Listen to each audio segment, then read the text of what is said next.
Odnosi so zakon.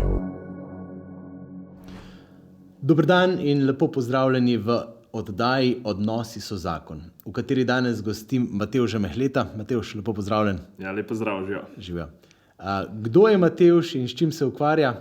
Morda že vidite malo po kolarju tule, ampak bova kaj več povedala kasneje. Zdaj pa za čisti uvod, dajva tako, kot je pri nas v navadi, najprej se postaviti pred našega nebeškega očeta, pa ga prositi, da naj bo z nama v tem pogovoru.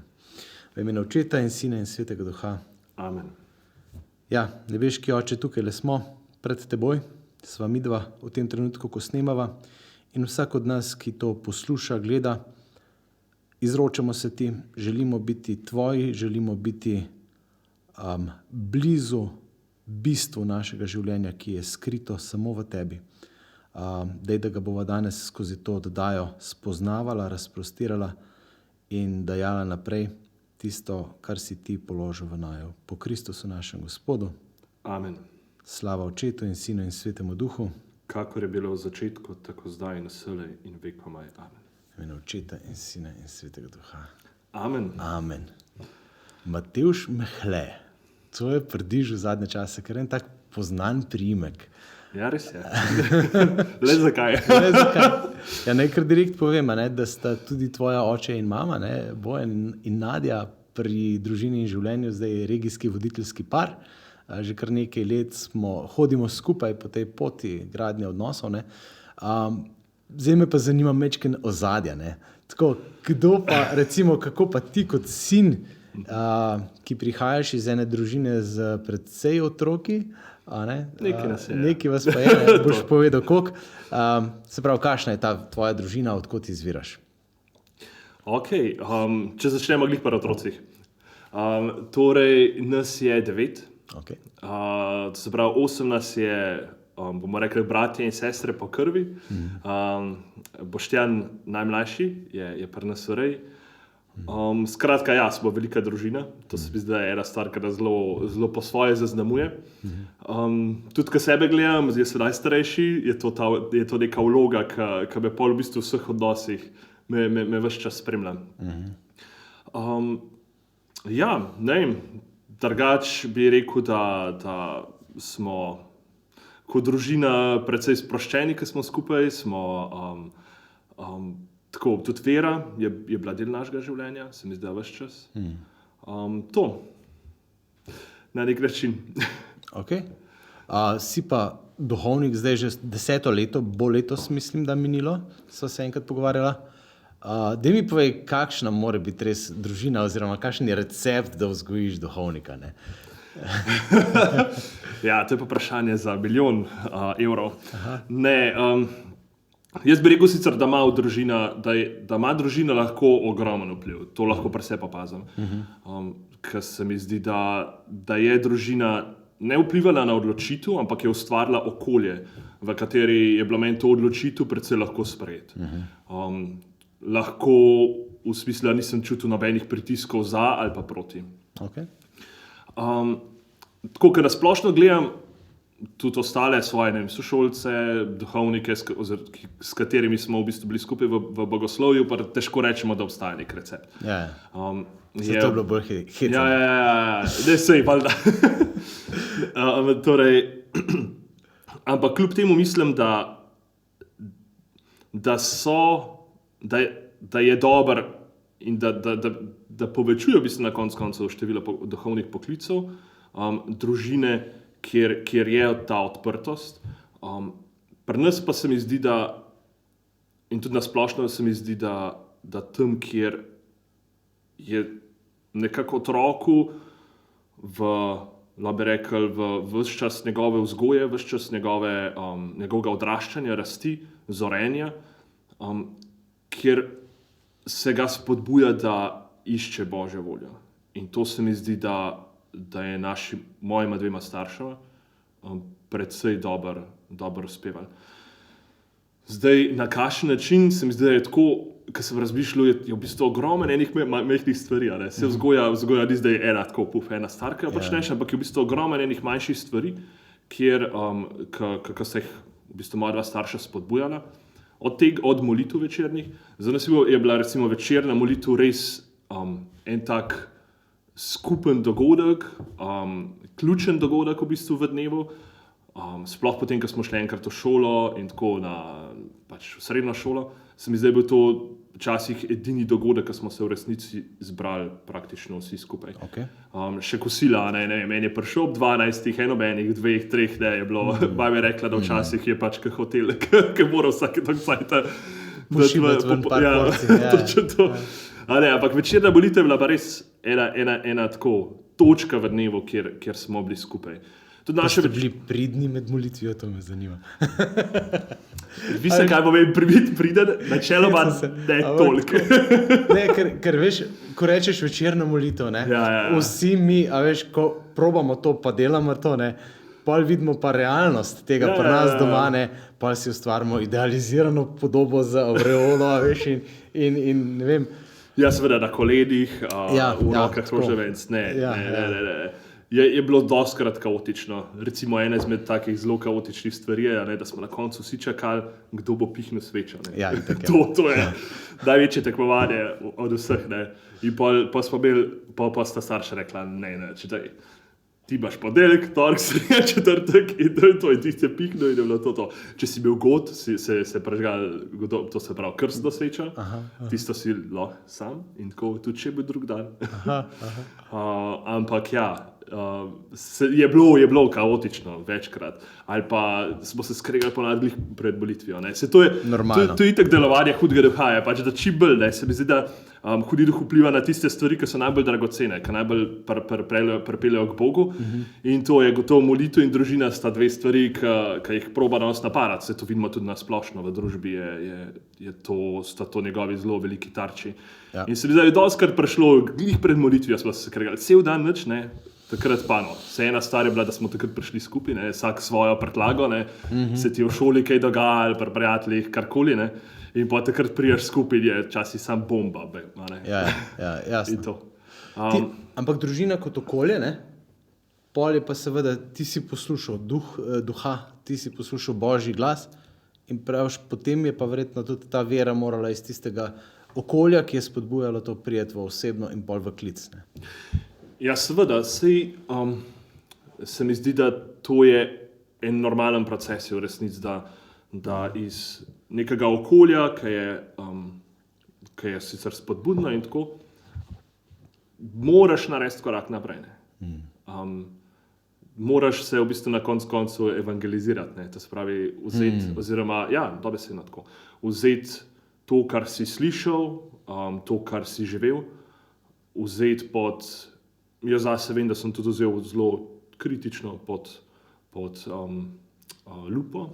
Okay. In pretresta. Je to ena stvar, ki bom sledil, ki jo bom razvijal, ali ne. Če lahko, to me zanima, kako konkretno si vzel pod lupo, kako konkretno, a veš, to je tudi v bistvu v mojem potovanju bilo zelo pomemben del, me zanima ta del tvoja potina. Meni se zdi, da tukaj dve stvari, zame sta mogoče dve taki področji, ki sta bile ključni. Prva je molitev, se pravi res odnos z Bogom, in druga je, pri meni je zelo pomembna ta racionalna plat. Se mi zdi, da ves čas me spremlja, vsako stvar probam res premisliti. Zdaj, če gledam pri molitvi, zanimivo je, to sem večkrat razmišljal, ta družinska molitev, ki je bila, večerna je bila super in tako. Ampak se mi zdi, da mi je pa v otroštvu in pol v mladosti mi je pa zelo veliko razmanjkalo pri osebni molitvi. In to mi še danes v bistvu je ena stvar, ki me spremlja, s katero se v bistvu zelo borim. Meni skupne molitve in to so mi zmeraj super, zmeraj tako, ni nobenega problema, jih vključim v svoj urnik, osebna molitev se pa zelo velikokrat borim s tem. In tukaj je bilo, se mi zdi, da se je ta globlji proces začel v bistvu na prehodu v gimnazijo oziroma v srednjo šolo. Takrat se hodil že prej na ogromno duhovnih vaj, pa spet, ker zdaj gledam nazaj, so mi ogromno pomagali, ampak takrat sem začel to imeti, ta odnos z Bogom, sem ga začel imeti res kot svojega. Se začel sprašati, ti si res tisti, ki obstaja, v redu. Kako naj zdaj pristopam? Kaj je tisto, kar kar bom postavil v resnici za temelj tega odnosa. In se mi zdi, da ogromno je bilo enih premišljevanja, takrat sem začel spoznavati tudi nove načine molitve. Moram reči, da recimo tudi škofijska, pa nekatere, ne vem, to, da sem v mladinski skupini, to mi je v bistvu ogromno pomagalo, zaradi tega, ker sem lahko spoznaval neke nove, nov pristop. No. Pa takrat, to se prav spomnim, ena izmed ključnih zadev zame je bila spoznanje, po mojem, temu, glih enkrat okoli prvega letnika je bilo, ne vem več čisto točno, da je Evharistija resnična navzočnost Jezusa. Jaz sem, pa zaradi tega, ker sem večkrat bolj racionalen človek, sem zmeraj imel v glavi, to je simbol. To je simbol, v bistvu celotna osnovna šola. To je simbol, to se pravi, ja, tako kot je križ simbol, tako kot je kakšna druga stvar simbol, je tudi Evharistija simbol. In pa me je v bistvu tako, mislim, da enkrat v prvem letniku mi je zadelo. Wow, ok, Jezus je res tukaj navzoč in so maše ratele zelo drugačne. V bistvu so ratele kar naenkrat v bistvu tako srčevanje. Pa srčika mojega duhovnega življenja, v bistvu že takrat. In tudi danes, ko gledam kot duhovnik, je Evharistija ključ za moje življenje kot duhovnik. In takrat imel sem to srečo tudi, da sem hodil zjutraj, mečkam prej v bistvu, v gimnazijo, in na škofijski so zjutraj maše. In sem se začel praktično skoraj vsak dan, odvisen seveda, včasih sem šel z avtobusom, takrat ne, ampak skoraj vsak dan v bistvu k sveti maši in se je začel res ta odnos poglabljati. In potem tudi v 4. letniku, ko sem že mečkam odločen, sem v resnici začel brati tudi Sveto pismo. Tako, na dost redni bazi. Ne še zelo, tako da bi rekel vsak dan, ampak vsaj enkrat na teden. In se je začel ta odnos z Bogom poglabljati. Ne. To je ta, bi rekel, molitvena odnosna faza, mislim, odnosen del tega. Pol drug del je pa ta racionalen. Ja. Se si mogel pa odgovoriti na ogromno enih vprašanj, ki so me matrala, od tega, Bog je, do tega, ok, kakšen Bog je zdaj v resnici to, ne? Ja. Do vprašanja trpljenja, greha, milijarde enih vprašanj, ki kot stajenja. Ki kot mlad človek v resnici sem imel, ne? In jih imajo tudi danes mladi. Imaš kak dober resurs, kakšno knjigo, kakšen YouTube kanal, kaj tazga, kar bi... Zdaj jih je ogromno, Zdaj jih je ogromno. Takrat je bilo pa to vse mečkam težje. So bili pa v bistvu ljudje, ki sem jih spraševal. Pa v resnici jih nisem niti toliko spraševal, zato ker zmeraj mi je bilo nerodno vprašati. Jaz sem bil tak, nisem se rad izpostavil v družbi, oziroma ker sem bil v neki množici. Ampak so bili drugi, ki so spraševali in tako. In so postavljali ta vprašanja, ob katerih sem potem tudi jaz nekako lahko rastel. Bral sem kakšne zadeve, to se pravi življenjepise, tudi svetnikov in tako. Pa ena stvar, ki mi je zelo pomagala, je, moja mama je pa začela hoditi na katehetski tečaj, ko sem bil jaz v 3. letniku, po moje, ker je pač bila katehistinja v župniji. In takrat so se spolno na nekaterih predavanjih zaključili. Tiste, ki niso bila preveč dolgočasna. Tako da pa je prišel še pogledati, a je v redu predavanje in pol, če je bilo dobro, sem v bistvu bil kar zraven. In tam sem dobil tako že neko osnovno znanje eksegeze, tudi nekaj dogmatike, take zadeve. In sem te 2 leti, tudi ta prvi 2, tako je katehetsko-pastoralna šola pač narejena, te 2 leti, ki sta bolj formativni v smislu nauka, sem jih nekako rekel bi celo, da v večini dal čez. Wow. Tako da to je pa drug, ta bolj racionalen oziroma razumski vidik. Ker se mi zdi, da sploh pri fantih je zelo pomembno. Ja. In hkrati točno to, hkrati v družini, pri nas je bila zmer ta odprta, da smo se lahko pogovarjali. Okay. In to se ponavlja tudi prvi po večerni molitvi. Je bo res, se mi zdi, da sta bila to modrost moja dva starša, ne. Ta mali so šli spat, ne. Ta starejši, pač v neki fazi si pa lahko ostal, še zdijo, pa ko smo klepetali, včasih čisto pač obične stvari, dostkrat je šlo pa v bistvu tudi na zelo globoko vprašanje, ki smo jih imeli, lahko smo v bistvu vprašali karkoli, tudi zelo realna sta bila.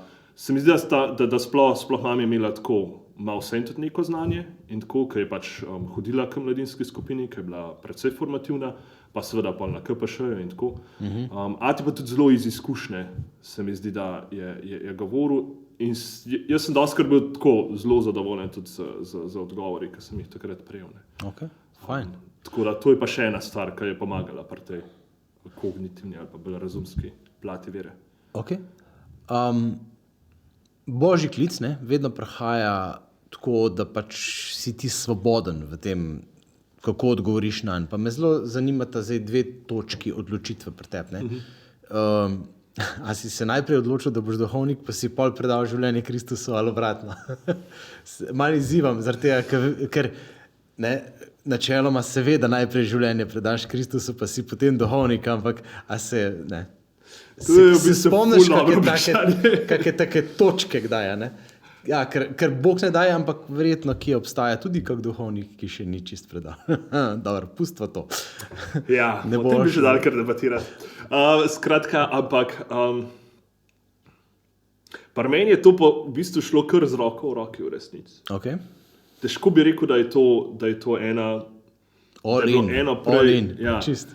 Dejansko je bilo to tako, ta proces moje osebne vere, pa proces tega matranja. Jaz bi rekel, vsaj 2-3 leta sta bila res zabet kar matranje s to idejo. Je bilo kar z roko v roki. Okay. Res, čist z roko v roki.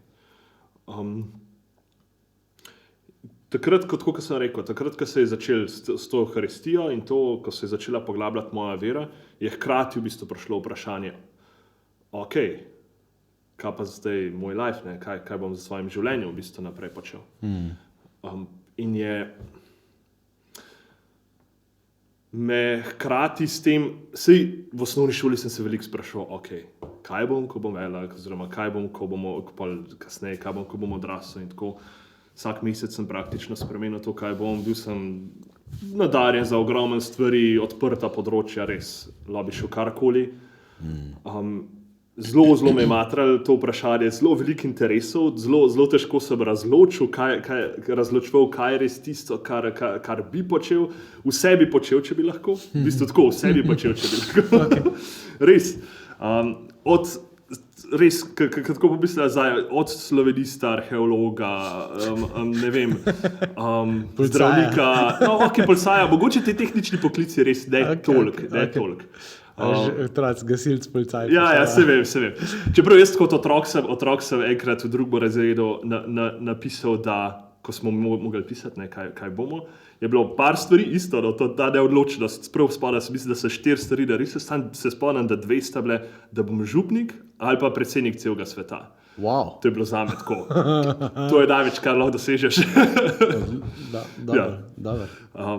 Ampak takrat se bi še tako zelo odprt. Pa je prišla osnovna šola, to se pravi višji razred osnovne šole, pa družba sem v resnici spremenil. Tudi v razredu so nas premešali in sem prišel v tako družbo, ki je bila zelo mlačna glede vere.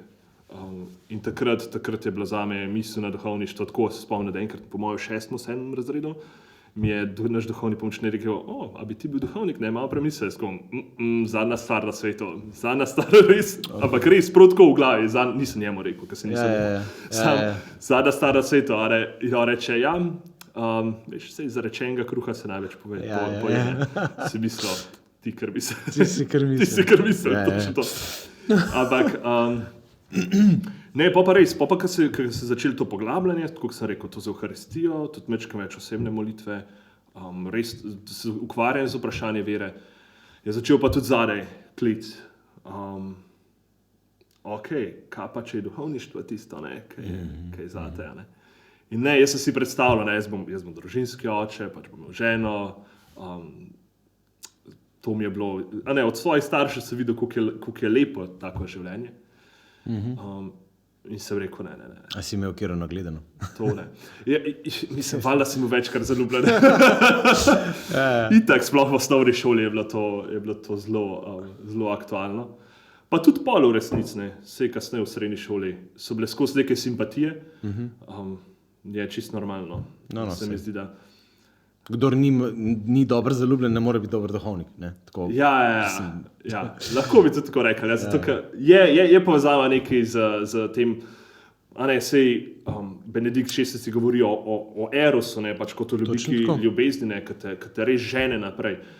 In se mi zdi, da seveda je primarno namenjena ta sila, to se pravi temu, da s svojo ženo gradiš nek odnos, da te vleče k njej, ampak tudi v duhovništvu na koncu je pa to, da te vleče k cerkvi, da se razdajaš.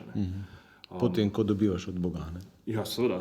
Ja. Sej tudi mož na koncu dobiva od Boga in žena in pač se drugemu podarite. Ampak zato, recimo, da naredimo kontekst, to dejansko zelo paše v našo oddajo odnosa s zakona. Ne? Se pravi, gre za res en močen odnos z Bogom, ki ga potem daješ tudi celotni cerkvi, kot se mož daje ženi, se ti daješ občestvu, recimo, v tem smislu. Ja, v bistvu gre za zelo podobno ali pa celo enako logiko. Ja. Zadaj.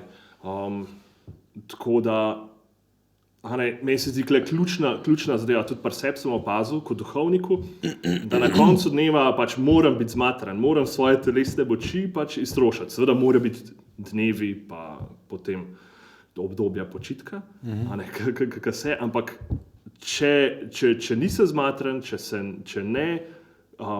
ne razdajam to, če se ne razdajam, pol je nekaj narobe. Pol pomeni, da to, kar mi Bog daje, to silo, ki me žene k darovanju, da je ne izkoristim v polnosti. In to se mi zdi zelo ključno. In tudi opažam, da takrat, ko se to ne zgodi, takrat začnejo tudi po glavi hoditi neumnosti. Ne? Tako da to je res nujno. No? Okay. Fajn. Sej, v bistvu bi te vprašal, tako, da greva, se pravi, skoraj 10 let duhovništva, ne? Ja. A se splača, ne, v tem smislu.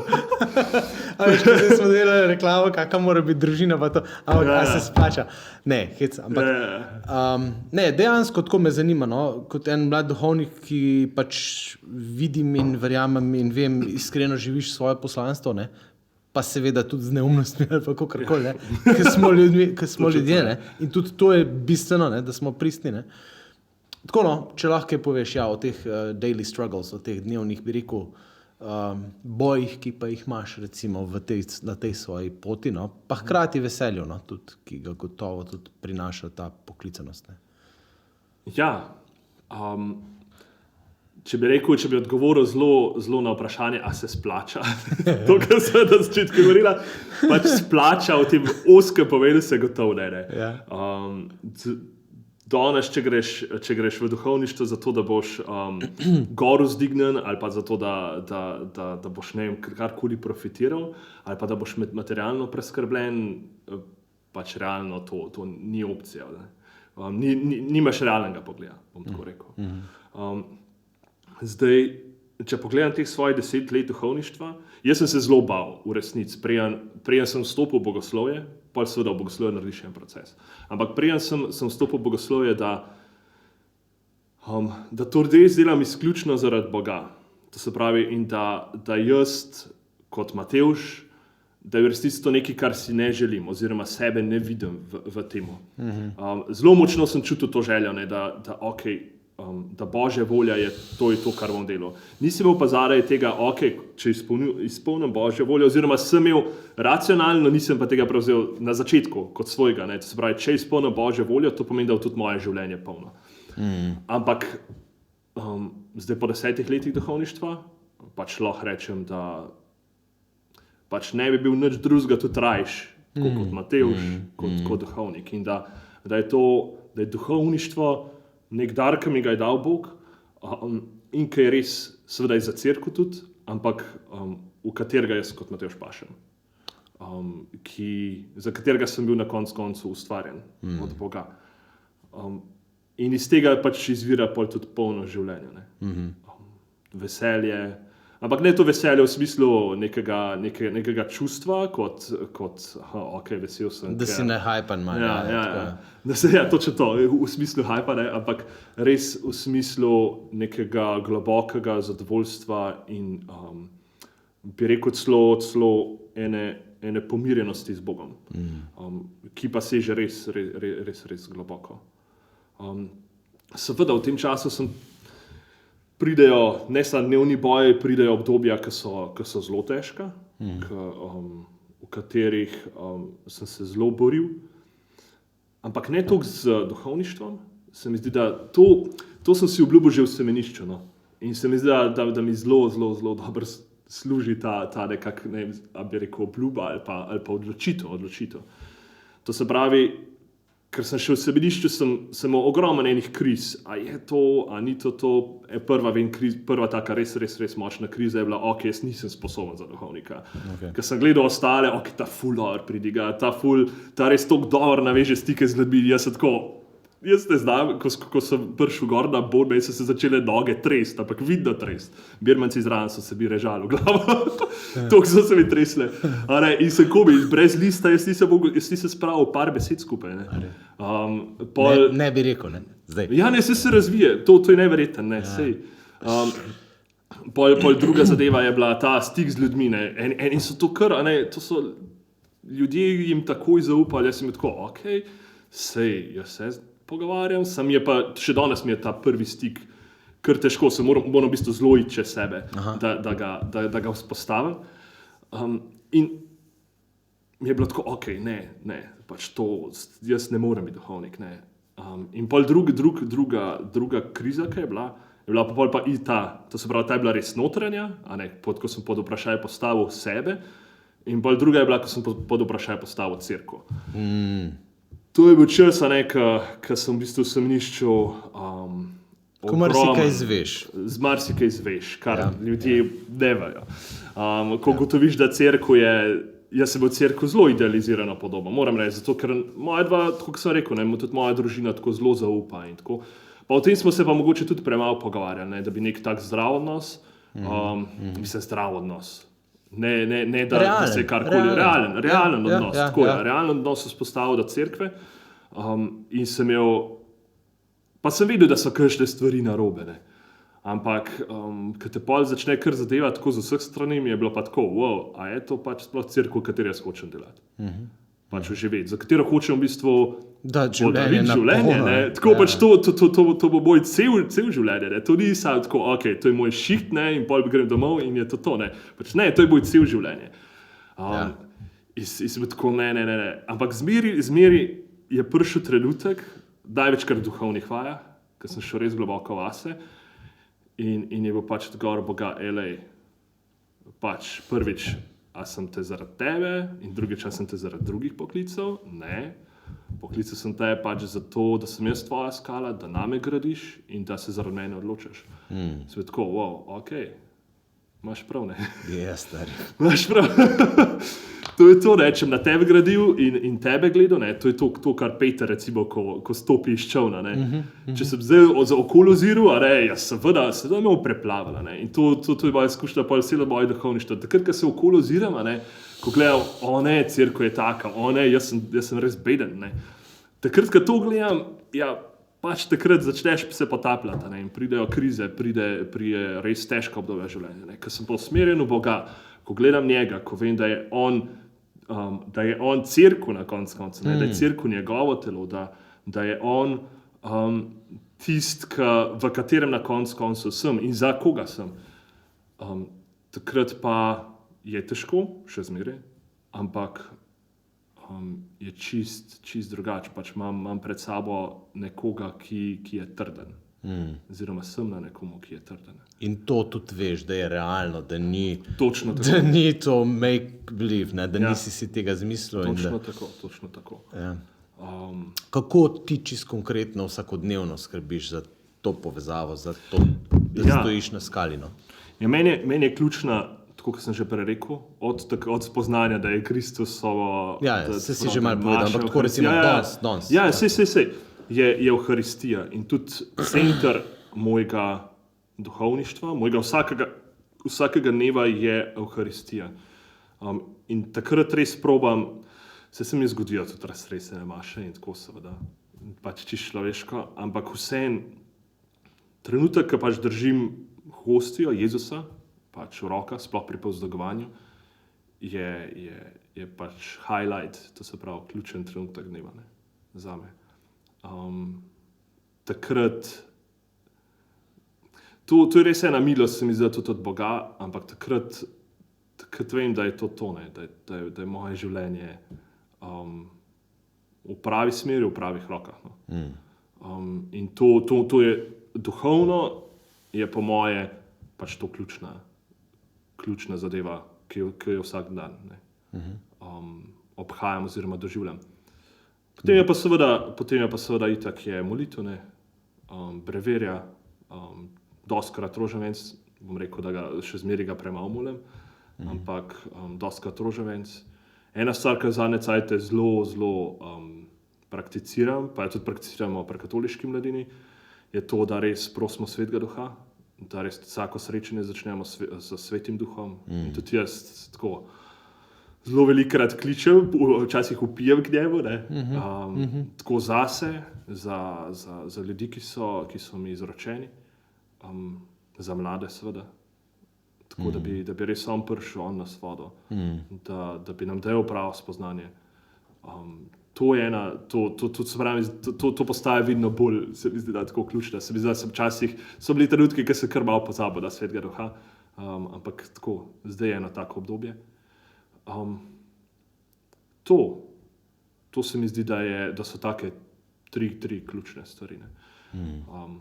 Ali pa 4. Zdaj, zadnje čase sem bil večkrat v Exodusu, pač pomeni, da zraven prije tudi askeza, je tudi ena taka stvar. Pa premišljevanje Svetega pisma in teh premišljevanja. Točno tako.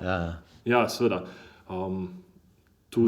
Bratovščina ti je kaj dala tako, da si v bratovščini z laiki. Ja. Bratovščina z laiki. Bratovščina se mi zdi kle v bistvu ena izmed ključnih zadev. Sploh na prvem Exodusu, se mi zdi, da smo se zelo povezali.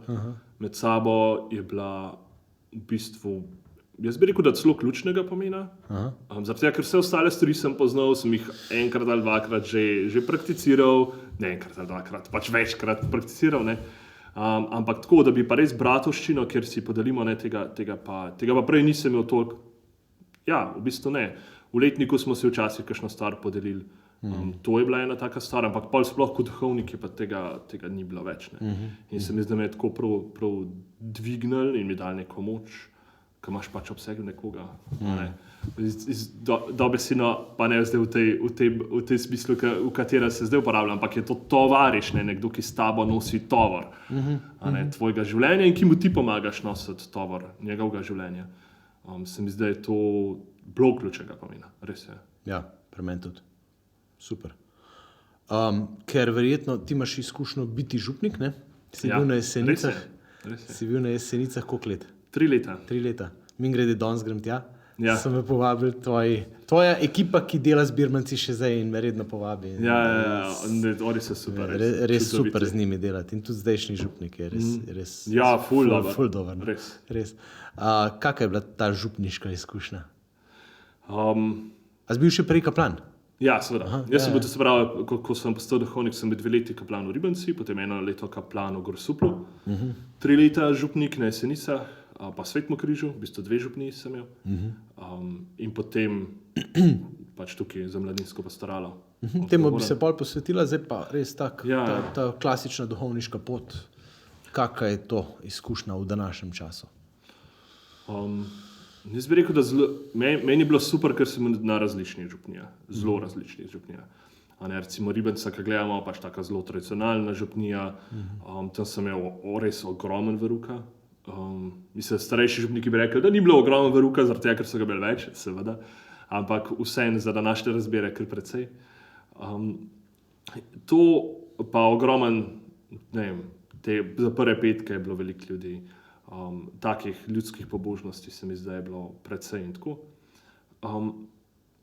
In v bistvu 2 leti tam, pol v bistvu sem šel v Grossuple. V Grossuplu je taka zanimiva župnija, 50 let bi se na glih v tistem letu praznovala, to se pravi tako zelo mlada in se pozna, ampak izredno potencialna.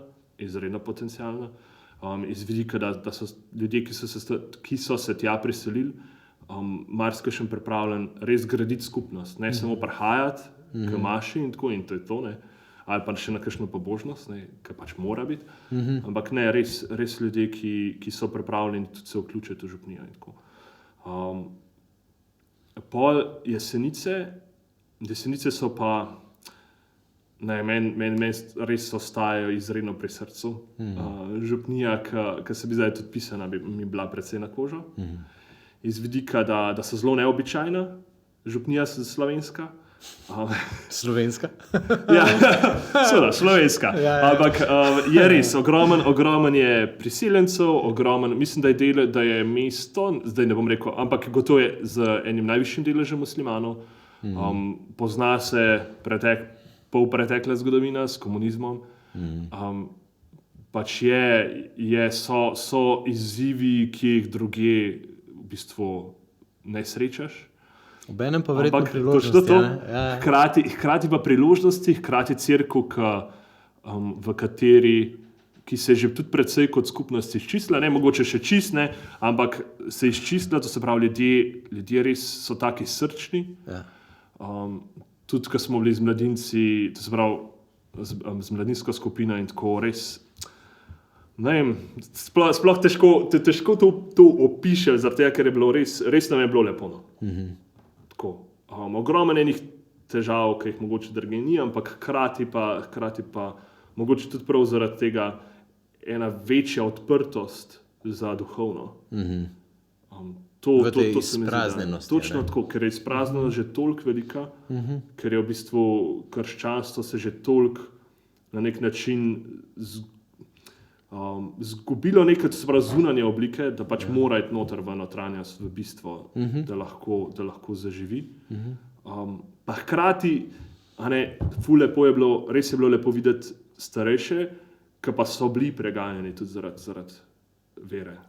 Tudi tam duhovnik, ki je bil, gospod Heinrichar, je bil večkrat zelo trpel zaradi komunizma. In se mi zdi, da to prinese tudi eno milost, ki potem, ko se ustvari neko okolje, v katerem lahko krščanstvo spet sveti, da je to nek zaklad, iz katerega pač župnija lahko črpa. In to se mi zdi, da so neki taki poganki, se mi tudi trenutno, tudi zdaj, ki nov župnik, se mi zdi super, skrbi za njih, ki lahko in ki vzklijejo. Se pravi, kjer je toliko starega že propadlo, da je novo že lahko vzklilo tudi na nek način. Zdaj, ne mislim, da bi težili k temu, ampak verjetno je marsikaj od tega, kar se je tam dogajalo, pač nek pogled v prihodnost, kako se bo še kje drugje. Verjetno. Ja, lahko je. Lahko je, ja. Ne veš. Pa tukaj se mi zdi res ključno, tudi v situaciji, v kateri smo trenutno v Sloveniji. Zdaj smo, ko smo bili v bistvu na Lifting konferenci ta vikend, je rekel eden izmed govornikov zelo pomenljivo misel, je rekel pač, mislim, da je bil Chesterton, ki je nekaj v tem smislu govoril, da je krščanstvo je religija vstajenja. In zato pač dostikrat v zgodovini se dogaja, da imamo občutek, da umira, ker pač potem zmeraj znova ostaja. In se mi zdi, da to je to. Mi smo zdaj trenutno v fazi, tako če gremo gledati celotno Slovenijo. Katera je situacija, v kateri smo? To me zanima. Ja, pač kjer umira to zunanje, ta zunanja fasada, mogoče celo ponarejenost. Skratka, nekaj, kar je imel vize z krščanstvom, ampak ni pa ključno za krščanstvo. V kulturnem pojavnosti, v tem smislu se je Christendom reče v angleščini. Ja. Ko v bistvu na nek način umira, manj ljudi se same sebe smatra za katolike, ampak po drugi strani se mi zdi, da se ta sredina krepi. Jaz mislim, da smo v tako milostnih časih, da že dolg časa nismo imeli večje priložnosti, kot jo imamo zdaj. Ker je tako, kot si že prej rekel, ta izpraznjenost toliko velika, da se veča hrepenenje. Ta želja je v bistvu toliko večja. Ampak mene zdaj zanima, to sem mislil v bistvu nasloviti kot vprašanje na mlade, ampak dejansko lahko kar na celo cerkev nasloviva. Gre za dejstvo, mi smo v fazi, ko bi bila potrebna evangelizacija, pa o novi evangelizaciji papeži, že od Pavla VI, Janeza Pavla II, Benedikta, vsi govorijo skozi. Nekako se mi pa zdi, da prav zelo prodrla v zavest, da je to naša primarna naloga po naši cerkvi, še niti ni to, ali pa pač ne vemo, kaj s tem početi. Tako da morda čistko malo, kaj je evangelizacija, kaj je druga evangelizacija ali pa nova evangelizacija, ki zdaj v resnici je precej težja, ker ko ti začneš govoriti o cerkvenih stvareh, ljudje mislijo, da vejo, o čem govoriš, pa ne poznajo v resnici bistva, ne poznajo Jezusa. Ne? In zdaj, kako v tej krizi, ki pa je, lahko to izpostavlja, se mi zdi, pa hkrati mislimo, da že vse vemo, pa hkrati mislimo, da vemo vse, kar je za nič v zvezi s cerkvijo. Kje in kako se ti čutiš? Recimo, mislim, ker jaz tudi v tem sinodalnem dogajanju zdaj ne slišim tega klica k evangelizaciji, pismo. A veš, in kaj je zdaj to? A bomo, mislim... Točno to, da je v bistvu meni je tako primarna, ne samo to je ena izmed nalog. Primarna naloga cerkev obstaja zaradi evangelizacije. Zato, da znanje Jezusa to je Kristusa. Pač si to, kar delaš, mislim, da je to je en od grških filozofov, imena se res težko zapomniti, ampak je rekel, si to, kar delaš, to se pravi, cerkev je namenjena evangelizacija, pojdite po vsem svetu in naredite vse narode za moje učence. To je poslanstvo, to je tisto, pač kar je, zaradi česa se na koncu Jezus prišel. Jezus se je inkarniral, to se pravi, prišel v telo, zato da bi lahko ljudje spoznali očeta, se pravi, da bi lahko spoznali Boga. In cerkev kot Kristusovo telo to nalogo nadaljuje, zato je šel v nebo. Jaz dostikrat nisem razumel tega v nebohoda. Zakaj je Jezus šel stran? Zakaj ga ne moremo še zdaj? Ja, je šel, ampak hkrati je postavil cerkev, ki je zdaj njegovo telo na zemlji in dela isto, kar je počel on. In nam je dal Svetega Duha. In nam je dal Svetega Duha, dal nam je Evharistijo, ostaja z nami.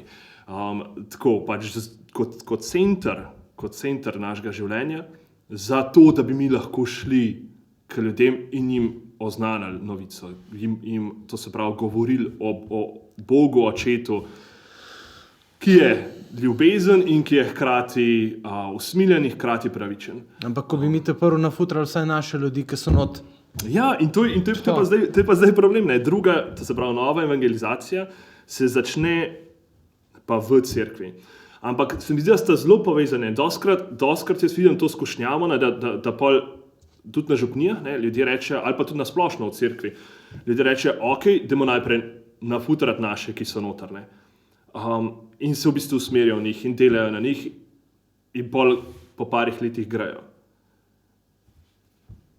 Se mi zdi ključno, se usmerjati v njih, ampak zato vedno imeti pred sabo, zato, da bodo lahko oni postali Kristusovi učenci in apostoli.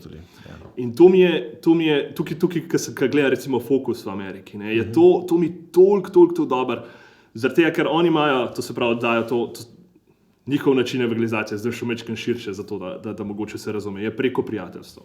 Torej, začnejo res to pred evangelizacijo.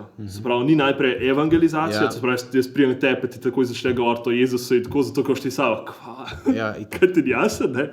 Ampak res, pred evangelizacijo, pridobiti zaupanje, skleniti prijateljske vezi z ljudmi, biti človek s človekom in bolj jih povabijo v svetopisansko skupino, kjer grejo v bistvu čez res ključne teme krščanstva. Kdo je Bog, kakšen je Jezus, kaj je njegovo odrešenje pomeni za nas, o Svetem Duhu, o cerkvi. Te stvari grejo čez, skupaj molijo,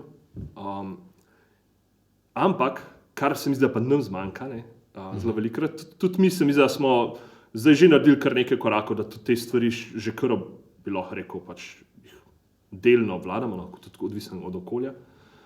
Ampak pol naslednji korak je pa, ok, to se pravi, zdaj smo vlagali vate, zdaj pa je tvoja naloga, da greš in narediš isto.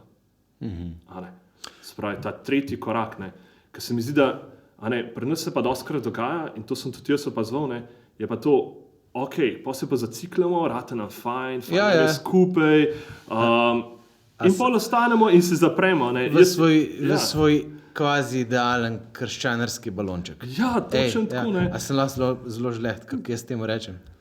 Duhovno samozadovoljevanje. Ja, vem, sej, točno to. In to delamo in k temu smo res nagnjeni.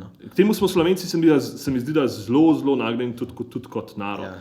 To se dogaja tudi, a veš, skupnostim, vsem po vrst, a veš, tudi če gledaš te pokoncilske zadeve, recimo, ki so nastale kot gibanja, wow, super, zagon, prvo desetletje, drugo desetletje. Ja. Pa smo pa že vsi lepo cozy and nice, pa lepo. In tega se res bojimo tudi pri družini in življenju. Recimo v tem smislu ne bojimo. Želimo nasproti temu delati namenoma, zato namenoma govorimo o tem dejanju naprej, kar naprej. Ne? Ampak mečken si preveč, se mi zdi, hitro šel skozi, se ne bo se vzelo čas. Ampak recimo, ne, jasnost oznanila in klica k odločitvi za Kristusa in tej kerigmi, temeljnemu oznanilu, Jezus je Gospod, ne, ki je pač se utelesil, pokazal očeta, umrl, vstal in živi in danes lahko živi v tebi.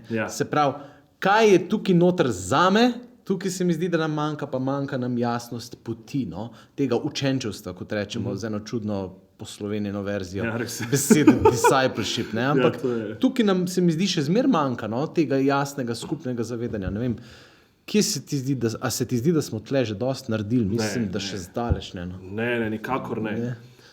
Se mi zdi, da to, kar si rekel, nekatere izmed teh novih skupnosti po koncilu so poudarjale pomen kerigme. In tudi recimo jaz, če gledam, tudi naš faks je prišel do toliko, da se je povedal, kaj je to, pa še to skoraj bolj pri svetopisanskih predmetih, kot pa pri pastoralnih. Ni pa to prodrlo še v zavest. Prej sem rekel, da izključno v nekaterih v bistvu okoljih ostaja ta zavest, nam pa zelo veliko zmanjka že pred evangelizaciji tega zavedanja, da je res ključno vzpostaviti najprej nek človeški odnos. Se mi zdi, da to res v tradicionalnih skupnosti tega zelo zmanjka in včasih tudi v nekih novih skupnosti, ki hočejo evangelizirati, ki imajo to željo, pozabijo pa pač na ta človeški vidik, da se moraš ti res približati. Ker evangelizacija v resnici je lahko hitro tudi manipulacija.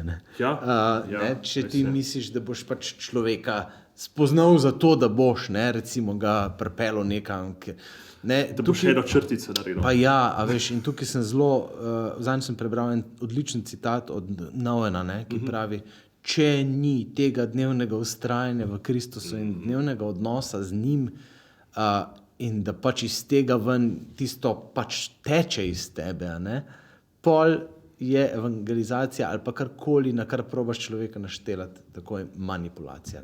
Ker ti sebe in svoj način postavljaš kot pravega, nisi pa samo smerokaz k Bogu. In še ena v bistvu skušnjava je zraven, da bi evangeliziral zaradi evangelizacije same. In pozabiš, da v resnici ta človek, ki je pred tabo, polnost njegovega življenja je v Bogu. Odgovor na njegova hrepenenja je v Bogu. In jaz želim dobro za tega človeka. In zaradi tega v bistvu pristopam k njemu. Ne zaradi tega, da bom jaz naredil iz njega učenca, zato ker je to prav, zato ker sem jaz, zato ker moram, zato ker sem jaz dober in tako. Ne, pa zato ker želiš temu človeku dober. Ali pa zato, ker so predižu tako rekli, ali pa kjerkoli. Pač, da je to cool, mislim, da je cool, da je to pač del ene kulture. Ful hiter se vse to sprevrže v neko kulturo, v nek klerikalizem, dejansko. In res je, linija je zelo tanka in je res vsakodnevna. In tukaj je ključno to, kar si pa rekel, pač, da res preverjaš vsak dan. Eksamen je tukaj ena ključnih zadev. To mi je tako super, kaj se do 90, v resnici ta eksamen kar večkrat poudari, oziroma je tak del programa. Pač res eksamen, da greš čez dan in v božjih očeh, probaš z božjimi očmi videti svoje dejanja, svoje življenje, svoje drže na koncu, ki jih imaš. To je. Super. Če se vrnemo k tvoji poti, ki te je iz neke klasične župnijske pastorale pelala k mladim, se pravi, ti si tudi že tam na Jesenicah ful delal z mladimi, ampak a je to pol zaradi tega prišlo, da si zdaj prav odgovoren za pastoralo mladih v ljubljanski škofiji in pač vodiš katoliško mladino? V resnici to mogel škofa vprašati. Jaz sem itak že na začetku svojega duhovništva rekel, to, kar škof reče, tja bom šel. Če me vpraša, bom povedal svoje mnenje, pač načeloma, kako mislim in to, ampak načeloma ja. Tako da se nisem prav dosti spraševal, oziroma sem premislil seveda odločitev, ker se ni bilo lahko. Se mi zdi, da glih tam, to je bilo 2 leti pa pol sem bil, se glih lepo gnezdaš. Glih nekaj narediš, ne? Tudi lepo pač fajn rata v smislu, da ni več toliko te iz cone obdobja zadev, ker ljudi poznaš in tako in kar enkrat pač moraš iti v novo okolje z novimi ljudmi in tako. Ni bila spet lahka odločitev. Je pa gotovo je imelo zraven veliko to, da sem delal z mladimi zaradi tega, ker pač to je ena stvar, v kateri prepoznam, da je to talent, ki mi ga je Bog podaril. Je to ena stvar, ki bi rekel, da je mogoče ena moja bolj močna točka. To. Okay. Ja. Kje so mladi danes? Ja. To je tudi v bistvu tako zelo široko vprašanje. Ja. Ampak sprašujem kot starš, ki ima najstnike, ki prihajajo v ta leta, ki se katoliška mladina začne ukvarjati z njimi. Vse to je.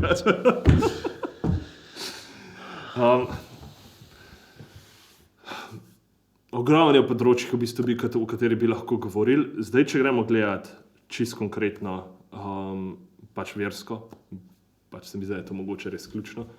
Za nas je, da zdaj večkrat raziskave šel, zato ker se mi zdi, da je mogoče fajn najprej tako. Ampak prva stvar, ki je zelo opazna, je, da število mladih, ki se, to se pravi, ki smatrajo sebe kot katoličane, pada. V bistvu prvič, verjetno v Sloveniji, v zgodovini Slovenije, je število mladih, ki se smatrajo za katoličane, padlo pod polovico. To se pravi, to je ena številka, ki nas lahko zelo zdrami, bom rekel tako. Tudi iz vidika, da se ta padac se ne upočasnjuje, ampak je še zmeraj 2% približno letno, če pač gremo gledati. Kar pomeni, da in to 2% se sliši, ko se to ni toliko, ne, samo če gremo gledati, ok, mladih je 350,000, tam nekje. To pomeni, da je to 60-70,000 mladih letno, ne. Ne, 6-7,000 mladih letno, ne, kar je pa v bistvu dosti bolj, to je za eno manjše mesto slovensko, ne.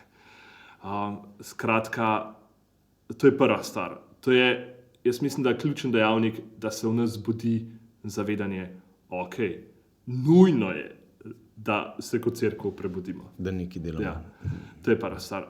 Druga stvar, ki je pa predvsem bolj optimistična, ki je pa na drugi strani, je pa to, da se je izkazalo, da število mladih, ki označujejo Boga kot zelo pomembnega, ki hodijo redno k obredom, se pa rahlo povečuje.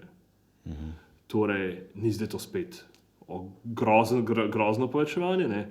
Ampak to se pravi, vedno več mladih to hrepenenje najde v Bogu. Se pravi, zginja to, kar opažamo, zginja to kulturno krščanstvo, to krščanstvo, ki je pa res osebnjeno, se pa krepi. Ta lakota, o kateri so govorila, ne? To pa se krepi. Iz tega tudi izvira pač moje mišljenje, da smo res v milostnem času, kjer imamo priložnost biti ob mladih, ki krepijo svojo vero, ker če te mlade usposobimo, da bodo Kristovi učenci, pač pa imamo odlično bazo za evangelizacijo.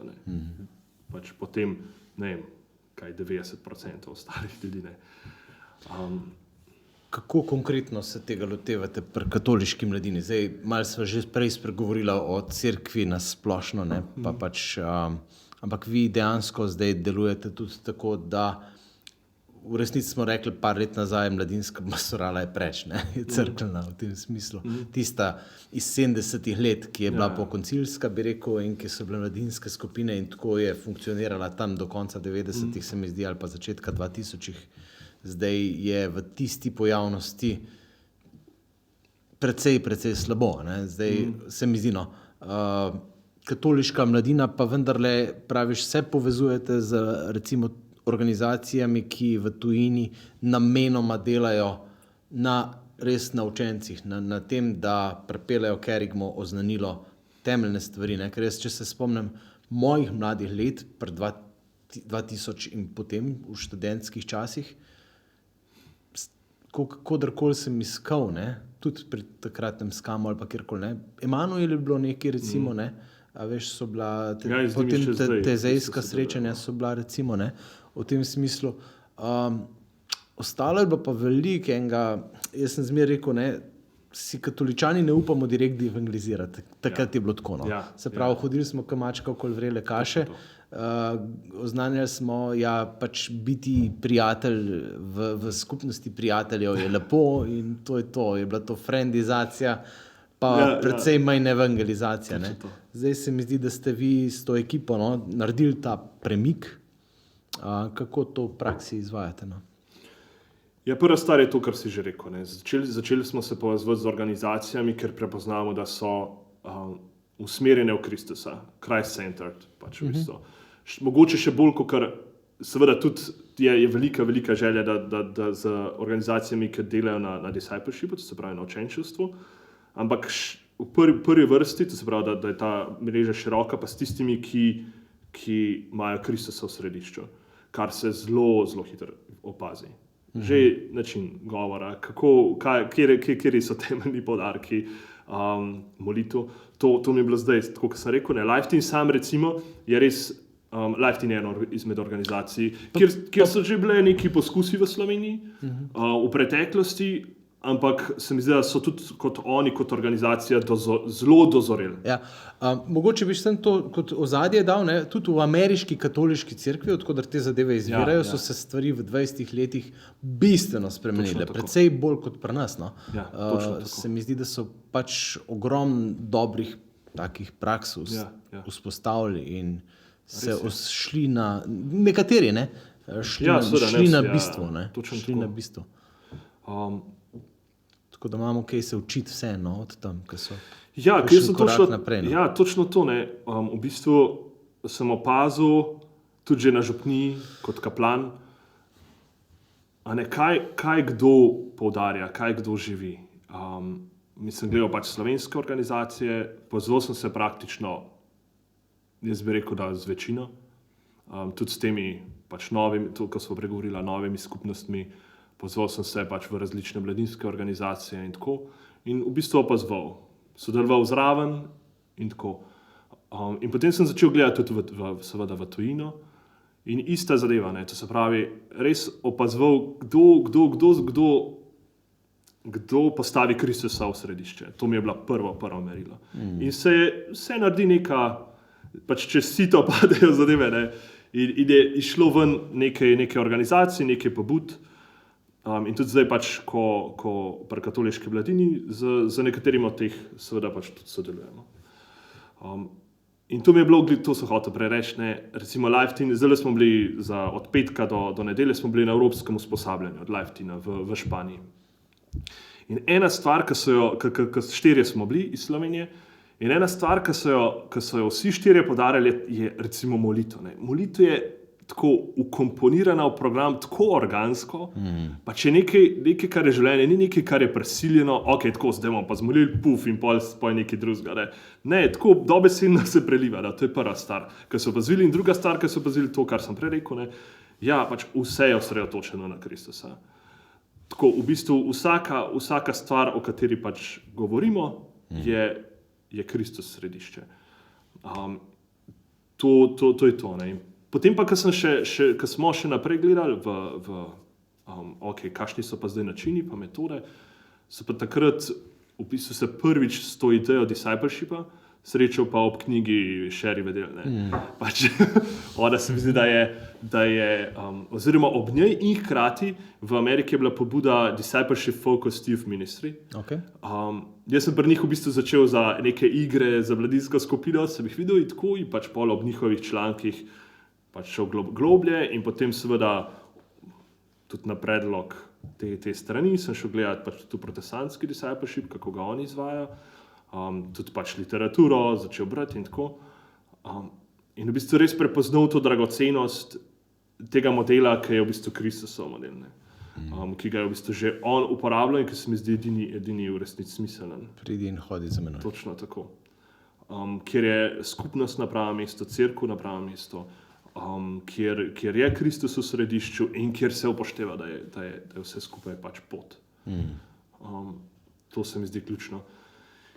Mi smo pa zdaj na točki, ko pa razmišljamo, prepoznavamo, kako pa zdaj to pa zdaj spraviti v konkretno situacijo v Sloveniji.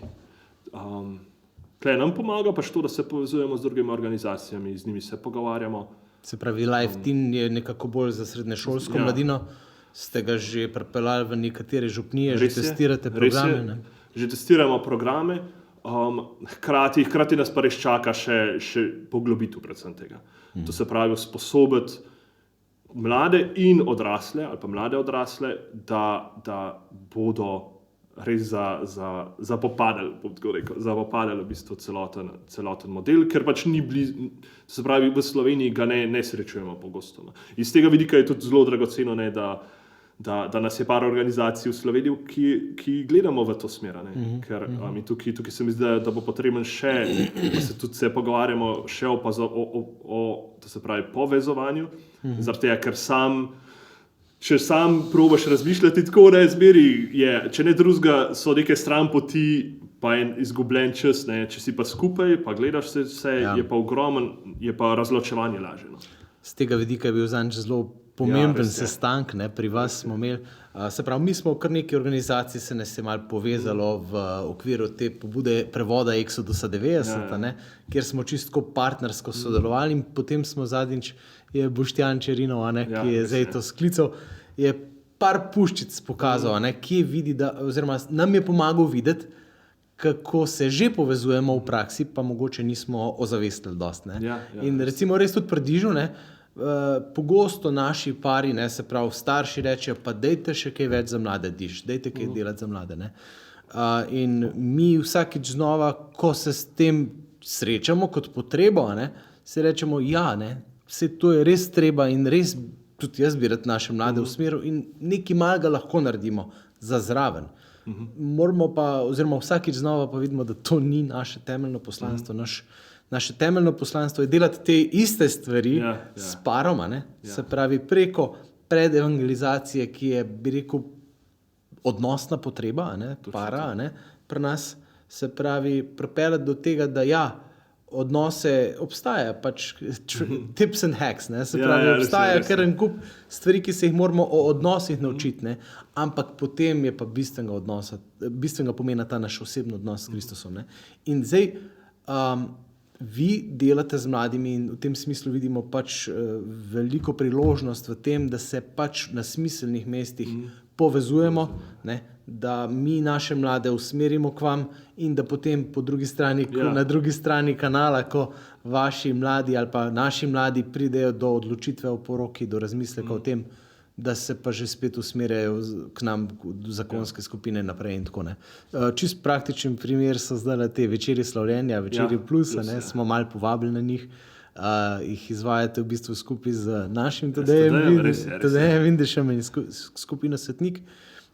In dejansko, starši povabite mlade tja, tam boste povabili naprej na Diž. Tako, že odkrivamo čist praktične stvari, kjer se da sodelovati. Ja, pa ker je nujno v bistvu sodelovanje. V bistvu je nujno, ker ne zmoremo, mehni smo. In druga stvar, o kateri smo se tudi pogovarjali, prav tudi na tem srečanju, o katerem si govoril, je pa tudi to, neke stvari so skupne na tej poti. To zaprav so neke faze ali pa, kakorkoli že temu rečemo, ki so univerzalne. Pa zdaj ne govorimo o tem, da vsaka oseba gre nujno čez oseb. So ljudje, so ljudje, ki jih preskakujejo in kakorkoli, ampak univerzalne v smislu, da bo nasplošno bo enako pri mlademu človeku, kot pri nekemu odraslemu. Bo drugače zgledan, mogoče na nek način, ampak v osnovi je pa. Skozi druge potrebe bo prišlo noter, skozi drugačna vprašanja. Obenem pa ta točka, ko v bistvu ti moraš dati sebi odgovor, kaj ne zdaj s tem Jezusom v življenju. Tukaj se mi zdi, da ta točka je pa enaka, ker se pač tiče stvarnika vsega in stvarnika vsakogar, ampak na različnih točkah življenja nas Bog nagovarja drugačno. In isto pol naprej, vsi smo poklicani, da se vključimo v skupnost, vsi smo poklicani, da evangeliziramo pol naprej, mečkeno zgleda to drugačne, recimo pri odraslemu, pa zgleda to drugače pri mlademu, ampak je pa načeloma na vsakem, da te stvari da čez, da naredi to pot. Mogoče kakšno zaključno bi rekel priporočilo ali pa nek nasvet ali pa sem misel, no, recimo, kako, ne vem.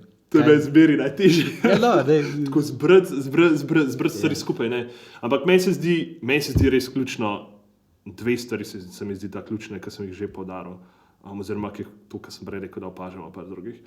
To, da mi kot katoliška mladina narediš, ali pa v bistvu, jaz bi rekel celo praktično, katerakoli organizacija, ki smo, da pogledamo tudi sebe, pač vodimo ljudi, ki so nam zaupani, pač Kristusu.